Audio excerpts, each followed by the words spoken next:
Anthony Gordon lié au Barça, c'est beaucoup plus qu'une simple petite rumeur. Et vous me connaissez, je ne vous sors des vidéos que lorsque c'est quelque chose d'assez concret. Bonjour les amis, j'espère que vous portez toutes et tous très bien. Je suis très heureux de vous retrouver aujourd'hui. Je vous ai pas sorti de débrief la dernière fois contre Osasuna parce que honnêtement il n'y a pas grand chose à dire, on va pas se mentir. Mais on se retrouve aujourd'hui pour parler d'actualité parce que cette rumeur Anthony Gordon, je vous dis la vérité, au début je la prenais pas trop au sérieux.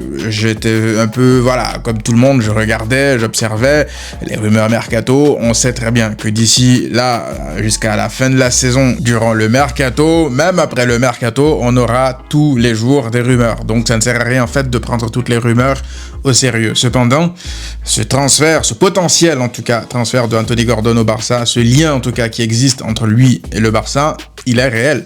Il est réel. Donc j'ai décidé de sortir cette vidéo parce que après que Matteo Moretto ait balancé l'info il y a quelques jours en arrière, il se trouve que hier, on a aperçu les agents de Anthony Gordon avec Deco.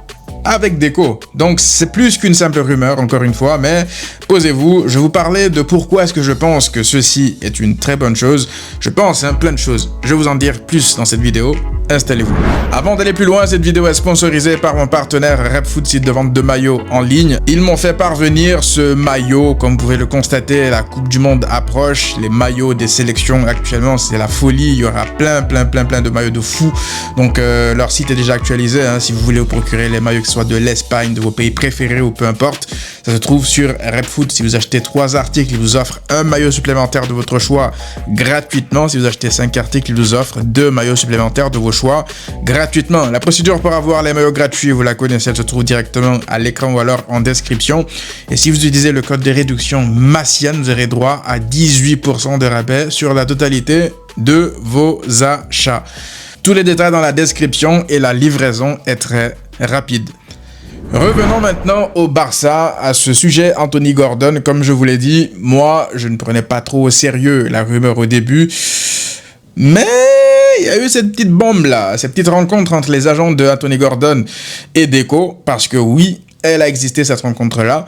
Et j'ai eu plein d'hypothèses qui me sont passées par la tête. D'abord, je pense que Anthony Gordon, avant même de parler de la qualité du joueur, tout ça, on va parler des raisons pour lesquelles je pense que le Barça s'intéresse aux joueurs. La première raison pour moi, c'est d'abord une option B en cas d'échec de Julián Álvarez. C'est-à-dire que le Barça, ils se mettent en place là une sorte de processus en fait pour signer leur numéro 9, qui est Julián Álvarez, mais ils ne s'arrêtent pas qu'à ça parce qu'ils savent très bien qu'il y a des chances que l'Atlético Madrid leur dise on veut rien savoir du Barça, on va pas vous le vendre, on va vendre au PSG, on va vendre à Arsenal ou à une autre équipe, mais pas vous.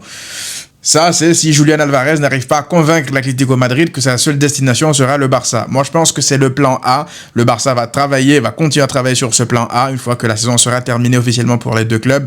Donc, inutile de spéculer à ce stade de la saison, est-ce que ça va se faire, est-ce que ça va pas se faire. Je pense qu'on en saura plus une fois que la saison des deux clubs seront terminées officiellement. Du coup, le Barça, ne voulant pas mettre tous ses œufs dans le même panier, qu'est-ce qu'ils font? Comme tout grand club devrait le faire, comme toute direction sportive bien constituée et censée travailler, c'est de ne pas en fait penser qu'à une seule cible durant ton mercato, exactement comme on l'a fait la saison dernière avec Nico Williams. Le Barça, de base, c'est vrai que le Barça n'avait pas eu Nico Williams comme cible prioritaire jusqu'à ce qu'il revienne avec son agent supplier le Barça de revenir vers eux. Et puis, le Barça a abandonné toutes ses pistes pour se focaliser sur Nico Williams. Au final, il s'est passé ce qui s'est passé, le joueur et son agent se sont foutus du Barça, et puis tu te retrouvais en fait à avoir une sorte de, pas panic buy parce que t'as pas acheté Rashford, mais un peu une solution de repli, parce que Luis Diaz, c'était déjà fini, il a vu que le Barça était sur Nico Williams, c'était lui la priorité du Barça, donc lui, il a décidé de ne plus attendre le Barça, il est parti au Bayern, et donc tu t'es un peu rabattu sur Rashford. Aujourd'hui, je pense que le Barça ne veut plus tomber dans le même panneau. Encore une fois, l'objectif prioritaire, ça restera Julián Álvarez. C'est sur ça qu'ils vont travailler. Mais en attendant, ça ne veut pas dire que tu ne veux pas commencer à travailler, en fait, d'autres pistes. Même si tu arrives à un accord derrière avec Julián Álvarez, tu auras travaillé, mais tu n'auras pas travaillé pour rien. Parce que les joueurs de foot aussi le savent. Je prends justement l'exemple d'Anthony Gordon. Aujourd'hui, c'est simple. Le Bayern est intéressé. Chelsea, Manchester United sont intéressés. Il y a de gros clubs sur lui. Donc la concurrence est là. Donc si c'est pas le Barça, ça sera ailleurs. Lui aussi, il le sait. C'est comme ça. C'est le marché des transferts. C'est le jeu.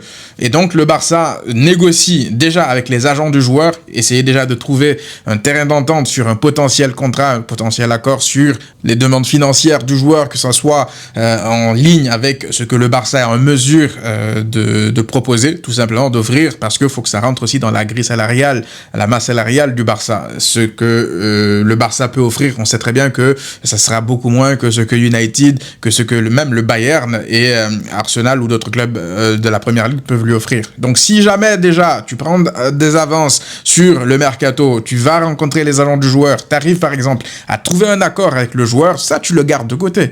Ça ne veut pas dire que tu vas trouver forcément un accord avec Newcastle, parce que Newcastle, aujourd'hui, la valeur marchande du joueur, ça passe autour de 60-70 millions d'euros. C'est le Transfermarkt, mais je ne vais pas me baser sur ça, parce que Newcastle, vu qu'il y a de la concurrence, il y a de grands clubs sur le joueur, ben, il demande, je pense, environ 90 millions d'euros. Moi, je pense que si jamais le Barça est vraiment intéressé, et que le joueur, par exemple, parce qu'on ne va pas se mentir, s'il y a ces clubs-là sur lui, tous ces clubs que je viens de citer là, même le Bayern qui est une meilleure équipe pourtant que le Barça, la capacité d'attirance du Barça sur les joueurs restera toujours au-dessus de toutes ces équipes-là, que ce soit United, le Bayern, Chelsea, etc. D'ailleurs, Gordon, qui avait rencontré le Barça, avait dit durant cette saison que c'est une équipe qui fait rêver, les étoiles plein les yeux. En gros, tu vois qu'il admire les joueurs du Barça. Un peu comme vous savez, nous, comme on voyait le Barça de l'époque avec les Busquets, Xavi, Iniesta, ben, il avait sorti une déclaration comme ça, alors que pour moi, c'était même pas le meilleur Barça de ces 10 dernières années. Quand il disait que, ils font rêver, ils sont beaux à voir jouer, lorsque le Barça allait gagner là-bas 2-1 avec un doublé de Rashford, moi je trouve que c'était pas un grand Barça,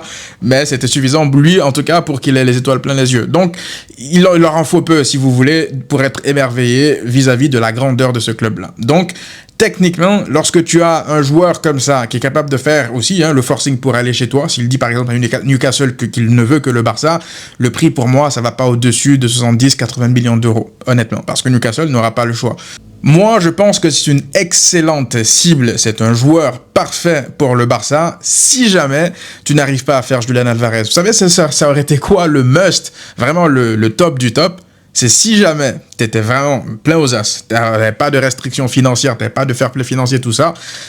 Honnêtement, imaginez un mercato où tu peux te permettre de faire et Julian Alvarez et Anthony Gordon. Plus Rafinha, Lamine Yamal. Alors là pour le coup, c'est une équipe élite. Vraiment pour le coup, tu regardes droit dans les yeux le Bayern et le Paris Saint-Germain. Moi, je pense même que tu aurais une attaque qui serait supérieure au Bayern en termes de qualité et de quantité. Au PSG, c'est différent parce que non seulement ils ont Dembélé, Barcola, Gvara, il y a plein de joueurs en fait qui peuvent s'interchanger. En fait, c'est pour ça que je vous dis que tu aurais là les capacités, entre guillemets, de regarder le PSG droit dans les yeux en termes de qualité et de quantité. Mais si jamais tu ne fais que Julian Alvarez ou que Anthony Gordon, là encore, tu passes un step de fou sur ta ligne d'attaque. Mais on en est loin. On peut même pas s'imaginer en l'état de toute façon faire un mercato avec Julian Alvarez et Anthony Gordon, c'est impossible. C'est utopique, c'est pas possible. Et donc, pourquoi est-ce que je vous dis que ça serait une cible intéressante en cas d'échec de Julian Alvarez? C'est tout simplement parce que, c'est un joueur très intéressant de par son profil. Déjà, il y a beaucoup de gens qui ne regardent pas souvent la Première Ligue, ou en tout cas qui n'ont pas beaucoup suivi Newcastle et qui n'ont vu Newcastle entre guillemets que lorsqu'ils ont affronté le Barça récemment, te dire le sempiternel, c'est un joueur anglais, on va voir, c'est comme Rashford, et il ne sait que courir avec le ballon, et je pense que les gars, faut savoir se poser parfois, pour le coup, pour vraiment regarder les matchs, parce que Anthony Gordon, c'est loin d'être du Rashford. Alors, on peut les assimiler sur certains points, c'est ce qu'on va faire, d'ailleurs, sur cette vidéo, je vais vous sortir une fiche de stats de comparaison pour vraiment qu'on se situe un peu plus sur les profils de différents joueurs, en tout cas comparé à lui. Mais il y a une chose, déjà, qu'on va tout de suite enlever, c'est de dire, par exemple, joueur anglais à l'extérieur de la Première Ligue, ça pourra pas s'adapter. Les gars, faut oublier ça. On n'est plus en 2010, encore une fois, on n'est plus en 2007, où les joueurs anglais ne s'exportaient pas. C'est terminé, ça, à cette époque-là. Aujourd'hui, en 2026, Harry Kane, aujourd'hui, est le meilleur joueur du monde, avec peut-être Lamine Yamal et d'autres joueurs, en tout cas, en termes de statistiques et tout, c'est le meilleur joueur du monde, on va pas se mentir, alors qu'il ne joue pas en Angleterre. Il joue en Allemagne, il s'est expatrié, il a décidé de quitter son pays, l'Angleterre, et pourtant il continue à briller. Jude Bellingham a fait une saison de Ballon d'Or en quittant l'Angleterre. Donc, s'il vous plaît, stop un peu ces clichés-là de penser qu'un Anglais à l'extérieur de l'Angleterre, que ça peut pas briller. C'est faux. Même Rashford, qui n'a pas eu de saison d'adaptation, il sort une saison quand même avec des stats plus que respectables. Rashford, moi, je pense que c'est pas un mauvais joueur, je l'ai dit plein de fois. Mais son seul problème, c'est que défensivement, il est trop fainéant. Et c'est tout le contraire, justement, de Anthony Gordon. Justement, en parlant de comparaison, j'aimerais vous ramener à ce graphique ici, où on peut voir d'abord quelque chose d'assez frappant. Rashford et Gordon, ça c'est sur leur saison 2025-2026, ces deux joueurs, en fait, assez différents. On peut penser que ce sont des joueurs similaires lorsqu'on les voit un peu longilines, un peu élancés et beaucoup de vitesse, en se disant, en fait, que ça serait une sorte de Rashford bis. Alors, pas du tout. Déjà, la grande différence entre Gordon et Rashford, c'est que Gordon, en termes de qualité pure de dribble, c'est un joueur qui dribble mieux que Rashford. Rashford, en fait, je ne pense pas que ça soit un grand dribbleur. Ça, on l'avait dit, vous vous rappelez, avant même qu'il ne signe au Barça. C'est pas un mec qui est capable, en fait, d'éliminer un joueur, deux joueurs, trois joueurs avec une certaine facilité. Alors, c'est pas tout le monde qui est capable de le faire, hein. Même Rafinha n'est pas à l'aise dans ce domaine-là. Mais ce que je veux dire, c'est que Rashford, c'est plus par la vitesse qu'il va éliminer les défenseurs. Il est capable d'éliminer un défenseur en 1 contre 1. Un petit pont, parfois un peu de réussite comme ça lorsqu'il pousse le ballon. Mais il va souvent foncer dans le tas lorsqu'il y a une densité de joueurs et perdre le ballon. Rashford, c'est pas un dribbleur d'élite. Un Doku, par exemple, c'est un dribbleur d'élite. À l'aise avec le ballon, une capacité d'élimination de fou. Rashford ne l'est pas. Lamine Yamal l'est. Des joueurs, en fait, qui sont vraiment à l'aise, faciles lorsqu'il faut éliminer. Rashford ne fait pas partie de cette catégorie-là. C'est tout le contraire d'Anthony Gordon. Anthony Gordon, éliminer un joueur, son vis-à-vis, c'est très facile. Tu vois en fait qu'il fait pas 2 avec le ballon, qu'il donne pas en fait plus que 110% pour éliminer un joueur. Il est à l'aise, il est facile en fait pour éliminer et c'est pas non plus un joueur qui va s'en sortir tout le temps dans la densité comme Lamine. Après, si vous vous attendez à ce que les joueurs fassent ce que Lamine Yamal fait dans la densité, je pense qu'on est totalement à l'ouest.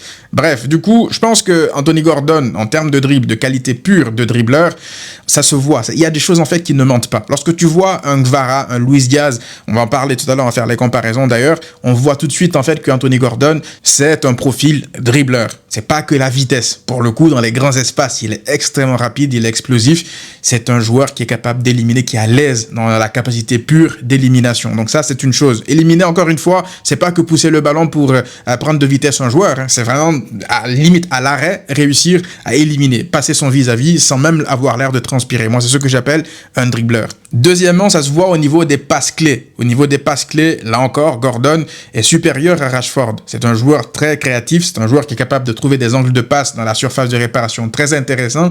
Et malgré tout, on voit qu'au niveau des passes décisives et même des buts qui ne sont pas sur penalty, par exemple des buts tout simplement, Rashford, en termes de stats, il est au-dessus de Gordon. C'est parce qu'il est dans une bien meilleure équipe que Gordon. Rashford, il a eu pas mal de passes décisives sur les coups de pied arrêtés. Il a eu des passes décisives aussi sur des passes senties de lui. Rashford a une vraie qualité de passe pour le coup, ça faut le mentionner. On voit la passe qu'il fait pour Lewandowski contre Osasuna, ça c'est du Rashford. Il a une qualité de passe. Gordon, en termes de créativité, vraiment juste en termes de créativité, que ça soit de trouver des joueurs dans de petits espaces pour créer en fait en partant de rien, pour le coup je pense qu'il est supérieur, et ça se voit dans les stats, il est supérieur à Rashford. En termes de centre, logique, là aussi il est supérieur à Rashford, mais ça peut s'expliquer aussi par le fait qu'il soit dans une équipe en fait qui privilégie un peu plus les centres que justement le Barça. Parce que Rashford ne va pas non plus balancer des centres à chaque fois lorsqu'il est avec, je sais pas moi, Ferran Torres ou peu importe en attaque. Contrairement à Newcastle où ils peuvent avoir Waltema 2 en début de saison qui joue plus trop depuis la deuxième partie de saison, etc. On voit aussi que dans les courses progressives, Gordon lui est supérieur. C'est comme je l'ai dit tout à l'heure, dans mon analyse, Gordon, balle au pied, il est beaucoup plus à l'aise que Rashford. C'est un mec qui est capable de progresser avec le ballon. Il va pas perdre un ballon sur 2. C'est un joueur très intelligent. Ça, pour le coup, c'est pas un qualificatif en fait qu'on va poser à Rashford. On va pas se mentir. C'est un joueur explosif qui a de la vitesse, qui est capable de marquer de temps en temps comme ça. Mais je suis désolé. Moi, j'ai eu beaucoup en ayant regardé Rashford de plus près depuis qu'il qu'il a signé au Barça, ben, je me suis rendu compte que son QI football n'est pas si développé que ça. Ça veut pas dire que c'est un mauvais joueur, mais là juste on parle de QI football. Donc ça veut dire, est-ce que tu dois faire une passe lorsque tu dois la faire, ou est-ce que tu dois faire le dribble lorsque tu dois le faire, tu vois, vous voyez. Donc j'ai pas l'impression que c'est un joueur adapté au style Barça, contrairement justement à Anthony Gordon. Ça, c'était ce qui concernait Rashford. Maintenant, allons-y avec la comparaison avec Luis Diaz. Ah, différentes bêtes, hein. Là, pour le coup, on voit de très grosses différences sur certains points. Déjà, au niveau des passes clés, Luis Diaz, c'est un monstre en termes de passes clés. Il est capable de trouver des angles de passe.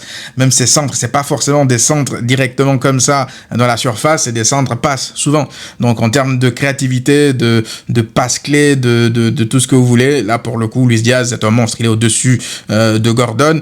Malgré tout, on voit que en termes de progression balle au pied, ben, ça se tape, en fait. Pour le coup, c'est très équilibré entre les deux. Et même en termes de dribble, aussi fou que cela puisse paraître, oui, Anthony Gordon a un pourcentage de dribble plus élevé que Luis Diaz. Donc c'est pour ça que je vous dis que l'idée reçue selon laquelle c'est juste un Rashford bis qui ne s'est pas éliminé, qui ne compte que sur sa vitesse, c'est totalement faux.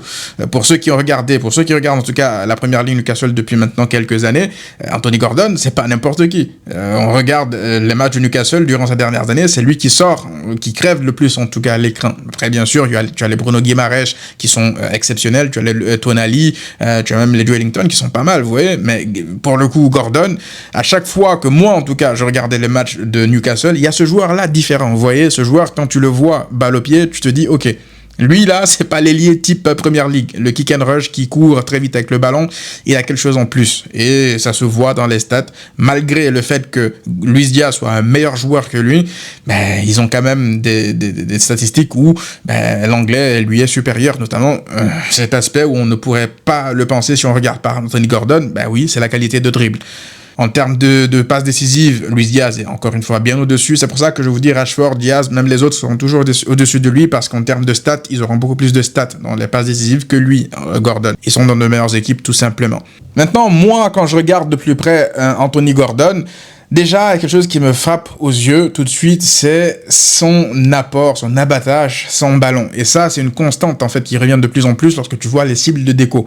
Deco, je pense qu'il en a marre. Il peut pas se voir, il peut pas se le voir, en fait. Il peut pas se voir ces joueurs-là qui sont forts, certes forts, hein, balle au pied, mais qui sont fainéants. Je ne pense pas que Rashford était la cible prioritaire de Deco. On le savait de toute façon. L'été dernier, c'était Luis Diaz, sa cible prioritaire. Il n'a pas réussi à faire Luis Diaz. Et aujourd'hui, il se rabat sur un autre type d'ailier qui lui est un peu similaire. Tu vois que Gordon, sans ballon, c'est une bête sauvage. Pour le coup, en termes de pressing, en termes d'abattage, c'est tout le contraire d'un Marcus Rashford. Donc, il y a quand même une sorte de constante par rapport aux cibles Deco lorsqu'il s'agit de regarder les joueurs offensifs. Il ne regarde pas que le talent simple. Il regarde aussi ce que le joueur apporte sans ballon. Les joueurs comme les Rashford, les Mbappé, ils auront forcément des moments d'individualité. Ils vont briller à certains moments, mais dans les équipes où il faut vraiment être compétitif de manière collective, affronter ces équipes-là, je veux dire, ben, tu vas avoir tes failles à chaque fois. Tu vas aller voir ces failles-là. Ces joueurs-là peuvent être de vrais problèmes. Donc, je pense que là, que ça soit Flick, que ça soit Deco, ben, ils ciblent en fait des joueurs avec des profils qui sont aussi adaptés au style de Flick, c'est-à-dire ce style-là de mecs qui sont là pour se battre comme des chiens sur la pelouse. Ça, c'est une chose. La deuxième chose par rapport à Anthony Gordon, c'est sa polyvalence. Pour le coup, lorsqu'on parle de potentiel plan B pour Julian Alvarez, c'est pas un simple ailier qui peut jouer au poste de numéro 9. Là, vous savez, on le disait par rapport à Rashford parce que Aston Villa, il avait joué quelques matchs au poste de numéro 9. Gordon, c'est pour le coup très différent parce que durant cette saison, il a joué pas mal de matchs pour le coup, lui, au poste de numéro 9. Vraiment beaucoup de matchs au poste de numéro 9. Il a joué en Ligue des Champions pas mal de fois au poste de numéro 9.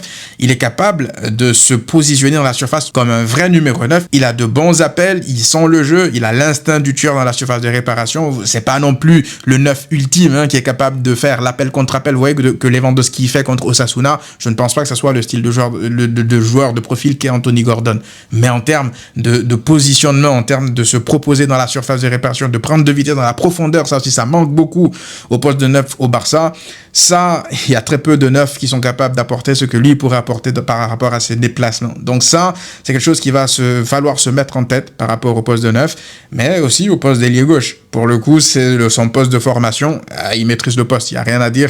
Vous verrez que la plupart de ses matchs, c'est au poste d'ailier gauche. Mais pour le coup, ouais, là, tu peux combler en fait 2 postes. Si jamais tu veux faire souffler Rafinha, tu peux faire jouer par exemple un Gordon à gauche, tu mets un Ferran Torres dans l'axe au poste de numéro 9 et tu mets un Lamine à droite. Moi, je pense que tu peux même, lorsque tu vas aligner un Rafinha, un Lamine Yamal et un Gordon ensemble, faire un peu comme le Paris Saint-Germain. Ne pas forcément avoir ce 9 fixe là, point de fixation, qui va être là et qui va pas bouger. Tu peux avoir les 3 et les 2 là, on les connaît. Surtout Rafinha, c'est pas un mec qui va être scotché sur la ligne de touche, hein, à gauche. Rafinha, il peut très régulièrement se retrouver dans l'axe et voir un Gordon qui prend l'aile gauche et puis qui se retrouve lui aussi, ses appels, je veux dire, de la gauche vers l'axe. C'est tout à fait possible. Donc, je pense que ce sont des joueurs avec des profils très complémentaires. Et enfin, j'aimerais terminer par ça, les stats, parce que j'ai l'impression que beaucoup aujourd'hui ne jugent les joueurs que par les stats, surtout les offensifs. Moi, je suis désolé. Moi, je peux plus vous prendre au sérieux, en fait, quand vous me dites, un peu comme les gens qui me disent, regardez Julian Alvarez, il a moins de stats que Ferran Torres en Liga. Est-ce qu'on doit le signer? Les gars, si on doit juger les joueurs uniquement par les stats, je pense qu'on fait une grosse erreur, surtout en 2026. L'équipe du PSG en est la preuve parfaite. Tu ne verras aucun de leurs attaquants qui a dépassé la barre des 25-30 buts. Personne. Et pourtant, c'est une des attaques les plus létales d'Europe. Lorsqu'ils vont t'affronter, ils vont te faire mal.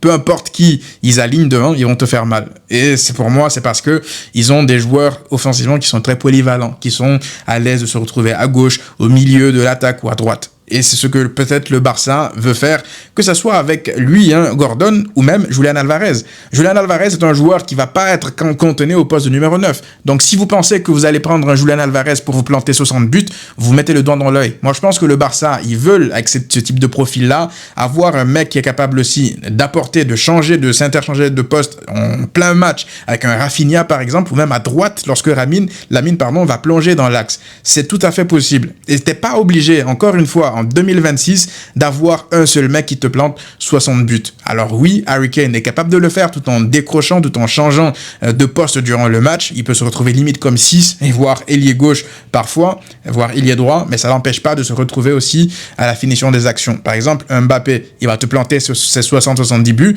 mais Mbappé, il va pas réussir en fait à exister autrement que par le fait de planter ses buts. Vous voyez, c'est pas un mec qui est capable de s'adapter et revenir un peu en arrière pour vraiment apporter une plus-value. Lorsqu'il se déplace, lui, pour le coup, c'est plus pour faire mal à son équipe qu'autre chose, contrairement aux joueurs dont on parle ici. Donc, les stats, franchement, on peut faire dire aux stats ce qu'on veut. Moi, je pense qu'il faut regarder le football avec ses propres yeux, plutôt que de se baser uniquement sur les stats. Il faut regarder les dynamiques, plus les dynamiques offensives, plus l'animation offensive. Tu veux faire venir un joueur, regarde ce qu'il peut t'apporter par rapport à ce que tu veux mettre en place toi dans ta tactique. C'est plus par rapport à ça, moi en gros, que je juge des joueurs comme Gordon et Julian Alvarez. Donc oui, je pense que Gordon serait un apport de poids, de qualité. Est-ce que le Barça en fait sa priorité? Je ne pense pas. Je ne pense pas que le Barça le cible comme 9 prioritaires, voire même joueur offensif prioritaire. Je pense que Julian Alvarez sera la priorité. Mais je trouve ça bien, en fait, que le Barça commence à travailler sur des alternatives crédibles. Parce que moi, je veux pas avoir que demain, le Barça rate Julian Alvarez et que le Barça aille sur Victor Osimhen. Moi, je vous ai dit, Osimhen, c'est vraiment pas le type de neuf qui s'y est au style du Barça. Surtout au Barça de Flick. Surtout au Barça de Flick. Parce que le neuf dans une équipe de Flick, il doit participer au jeu. Vous voyez ce que Harry Kane il fait? C'est un neuf traditionnel. Mais Harry Kane, il doit revenir parfois en arrière pour aider lors des sorties de balles. Vous voyez l'attaque du Paris Saint-Germain. Pourtant, on disait quoi la dernière fois? Que pour regarder ces équipes-là dans des yeux, il faut avoir des joueurs de classe mondiale à ce poste-là. Donc, si vous pensez que Osimhen sera un joueur juste target man qui ne servira à rien dans la construction du jeu, tu peux pas jouer en fait face à ces équipes-là en étant à neuf dans la construction de tes actions. C'est pas possible. C'est pas possible. Donc, Osimhen, pour moi, faut oublier. D'autant plus que Galatasaray va demander lui aussi pour lui un prix de fou. Si jamais t'es pas en mesure de faire Alvarez, je pense que ça devrait être la priorité quand même. Anthony Gordon, moi je signe absolument tous les jours. Maintenant, vous dites-moi, hein, les amis, qu'est-ce que vous en pensez dans les commentaires. On reviendra dessus. Là, c'est beaucoup trop tôt, je pense, pour faire mon mercato idéal. Je vais attendre que la saison se termine complètement parce qu'il y a des départs aussi. Il y a des départs que certains peut-être ne kifferont pas. On en parlera après. Pour l'instant, voilà, on continue juste à parler de la saison jusqu'à ce qu'elle soit officiellement terminée. Le Classico qui arrive là dans quelques jours. Et voilà, dites-moi encore une fois dans les commentaires ce que vous pensez de cette rumeur Anthony Gordon, qui est plus qu'une rumeur, je le rappelle. À très vite les amis.